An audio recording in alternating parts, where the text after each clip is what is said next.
बाबरी मस्जिद भले ही आज अतीत का हिस्सा बन चुकी हो, लेकिन उसकी शहादत ने ऐसी क्रांति पैदा की कि इसे गिराने वाले ही मुसलमान बन गए।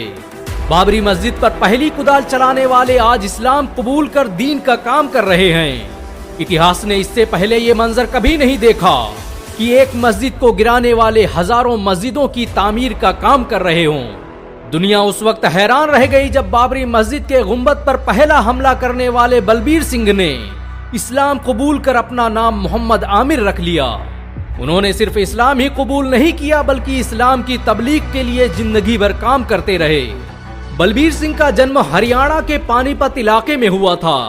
उनके पिता दौलत राम सरकारी अध्यापक थे, जिनके दिल में मुसलमानों के लिए बड़ी इज्जत थी।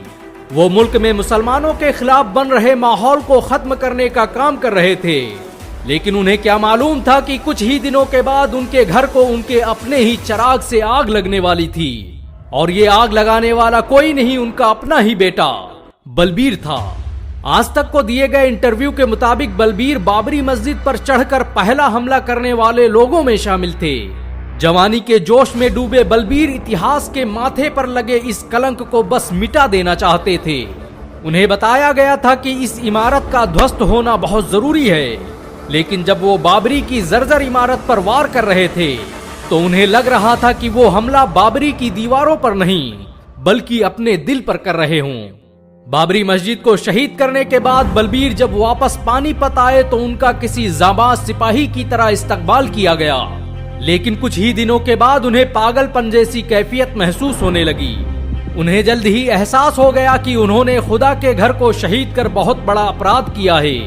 उनके पिता ने जब सुना कि उनका बेटा कार सेवा करके अयोध्या से वापस आया है तो उन्होंने उसे अपनी जायदाद से बेदखल कर दिया और आदेश दिया कि उनके मरने के बाद भी उनके बेटे को लाश के करीब न भटकने दिया जाए। पानीपत से बाबरी को शहीद करने के लिए जो काफिला रवाना हुआ था उसमें बलबीर के दो दोस्त शिव प्रसाद और योगेंद्र पाल भी शामिल थे।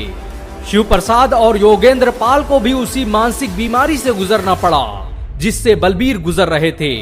और इसी दौरान योगेंद्र पाल की मुलाकात पानीपत के मशहूर आलिम मौलाना कलीम सिद्दीकी से हुई, जिनसे मिलने के बाद उसने इस्लाम कबूल कर लिया और अपना नाम मोहम्मद उमर रखा। योगेंद्र अब मुसलमान था और जब वो बलबीर से मिला तो उसने उसे भी इस्लाम की दावत दी।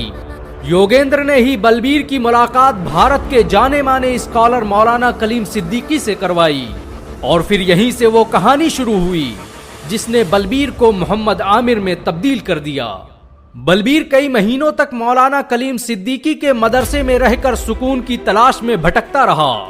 ये एक मुसलमान का ही ज़र्फ हो सकता है कि उसने एक ऐसे इंसान को अपने घर में पनाह दी जिसने उसकी मस्जिदों और इबादत गाहों को खाक में मिला दिया था। बलबीर की माने तो मौलाना कलीम सिद्दीकी के साथ रहकर इस्लाम को सीखना उसकी जिंदगी का वो सबक था जिसे वो कभी नहीं भूल सकता। वो इतिहास के छात्र थे और उन्होंने जब इस्लाम का मुताला शुरू किया तो वो जल्द ही समझ गए कि बेशक कुरान ही आसमानी किताब है और इस्लाम दुनिया का सबसे बेहतरीन धर्म। इस्लाम कबूल करने के बाद बलबीर ने अपना नाम मोहम्मद आमिर रखा और पूरे भारत में कुरान की शिक्षाओं का प्रचार प्रसार करने लगे। इस्लाम कबूल करने के बाद उन्होंने पूरे भारत में 100 से अधिक मस्जिदें बनवाई। उनके इस्लाम अपनाने के 20 दिन बाद ही उनकी बीवी भी मुसलमान बन गई। लोगों के लिए यह आज हैरानी की बात है कि बाबरी मस्जिद पर पहला फावड़ा चलाने वाला बलबीर कैसे मात्र 2 साल बाद ही इस्लाम कबूल कर मुसलमान बन गया। मोहम्मद आमिर मरते दम तक एक स्कूल का संचालन करते रहे जिसमें आज भी कुरान और हदीस की शिक्षा दी जाती है। लोगों के लिए ये हैरानी की बात थी कि कभी शिवसेना के सदस्य रहे बलबीर आज मोहम्मदी सेना के सदस्य बन चुके थे। मोहम्मद आमिर आखिरी वक्त तक कोशिश करते रहे कि बाबरी मस्जिद को दोबारा उसी जगह पर तामीर किया जाए और इसका जिक्र उन्होंने आज तक पर दिए गए एक इंटरव्यू में भी किया था। हालांकि उनकी ये मुराद पूरी न हो सकी और बाबरी मस्जिद पर आए फैसले ने उन्हें तोड़ कर रख दिया और फिर कुछ ही दिनों के बाद 22 जुलाई 2021 को उनका इंतकाल हो गया।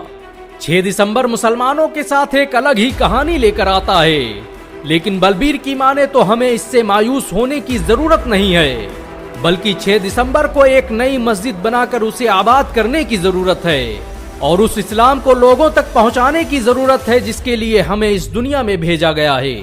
इन सब के अलावा भारत में लाखों लोग हैं जिन्होंने बाबरी मस्जिद की शहादत के बाद इस्लाम कबूल कर लिया।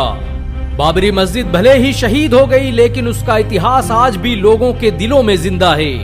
बाबरी आज भी गर्व से अपने शौर्य और बलिदान की गाथा सुना रही है। अगर एक मुसलमान होने के नाते आपको गर्व महसूस हुआ हो तो इस वीडियो को लाइक और शेयर जरूर करें। ऐसी और वीडियो को देखने के लिए हमारे चैनल को सब्सक्राइब करें, घंटा जरूर दबाएं।